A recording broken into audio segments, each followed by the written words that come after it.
I do want to go back to the guy on the plane who gave him the advice about the about to make fists with your toes, because while that turns out not to be a great idea when terrorists overtake the building you're in and you're barefoot, what he's really saying there, that there's a principle there I think that can be beneficial to us, and that's this. It doesn't have to be make fists with your toes. Maybe it will be. But the idea behind that is breathe, relax, disengage from the thing that is causing you stress.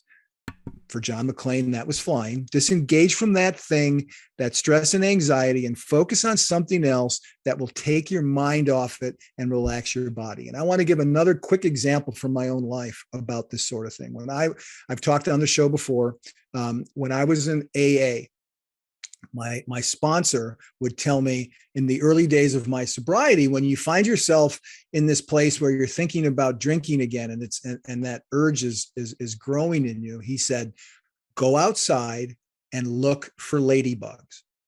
Now, here's his point. His point wasn't you're going to find ladybugs, because they're awfully hard to find. His point was, if you're out in the field looking for ladybugs and they're really hard to find, your mind and your body are going to be engaged in something other than that obsession that you have at the moment of, I need to have a drink. You're going to redirect your energy and attention into something that's more profitable for you. And I think that's what make fists with your toes can be beneficial to us. This idea of whether we do that or not, when in the midst of a crucible, if you can find something to take your mind off of just staring and focusing on the problem, and giving yourself some relief from obsessing about that problem, it will help you solve that problem. That's a pretty fair statement that has proven true through a lot of guests, right?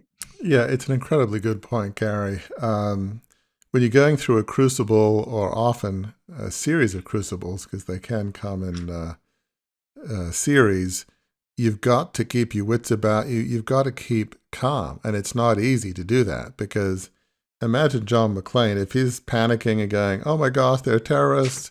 You know, my wife's being captured by the terrorists. They're killing people. Right. Oh my gosh. You know, let me run around like a crazy man and say, stop it, don't do this, or whatever.